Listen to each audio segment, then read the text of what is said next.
direkam ya. Baik, Assalamualaikum warahmatullahi wabarakatuh. Teman-teman, hari ini kita sudah bersama Prof. Mahfud, guru kita, ayah kita ya.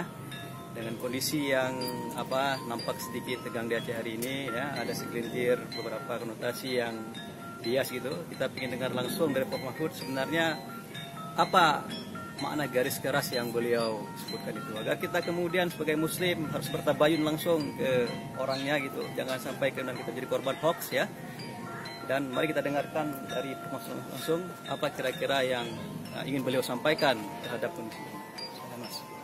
Ya, terima kasih saudara muhajir dan adik-adik mahasiswa dari Aceh yang di Jogja yang selama ini selalu berkomunikasi dengan baik dengan saya. Saya sudah mengklarifikasi sebenarnya, tapi langsung melalui adik-adik di Jogja ini.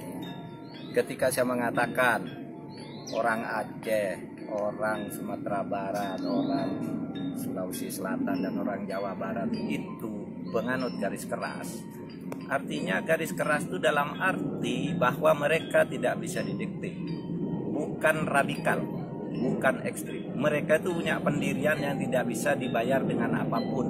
Sehingga saya katakan orang Aceh dan yang lain-lain saya sebut itu adalah orang garis keras. Seperti saya, orang Madura juga garis keras. Saya pernah mau kampanye ke Madura, mereka tidak mau. Saya pokoknya tetap memilih Prabowo karena saya tidak bisa dipengaruhi oleh siapapun. Itulah garis keras.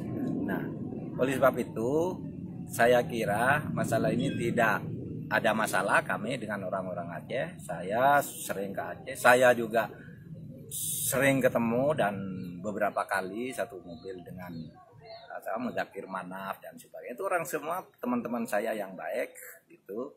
Dan saya tidak pernah mengatakan mereka itu sebagai orang radikal, sebagai orang ekstrem. Saya katakan garis keras seperti saya. Saya ini garis keras di bidang membela KPK dalam memberantas korupsi. Tidak ada kompromi dengan saya. Sama, orang Aceh punya prinsip. Anda kampanye pun apa, kalau saya punya pendirian ini tidak bisa. Gitu. Nah itulah sebabnya kemudian saya usul ke Pak Jokowi yang berdasarkan quick-count menang dan mungkin akan terus menang. Tolong ini dirangkul orang-orang garis keras ini. Diberi pelayanan tentang bagaimana Islam itu dikembangkan di Aceh sesuai dengan pandangan masyarakat Aceh, di Sumatera Barat, di Jawa Barat dan sebagainya, agar Pak Jokowi tidak dituduh anti-Islam. Islam itu kan selalu menyediakan bahan-bahan, ya selalu menyediakan materi untuk perkembangan masyarakat serta puak-puaknya masing-masing. Nah itu aja sebenarnya. Salam untuk saudara-saudara di Aceh. Kita saudara se-Muslim dan saudara se-Indonesia.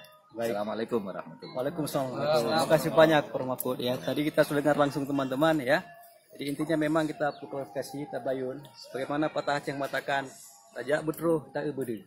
Baik regome sakit hati. Ini guru kita, orang tua kita yang selalu memberikan nasihat masyarakat. Jadi tidak ada persoalan sebenarnya. Jadi jangan sampai kemudian kata frasa yang konotasinya yang masih ambigu dimanfaatkan oleh segelintir orang sampai kemudian memecah belah bangsa. Baik, terima kasih Prof. Mahfud. Ayo. Hari. Kayaknya gelap banget.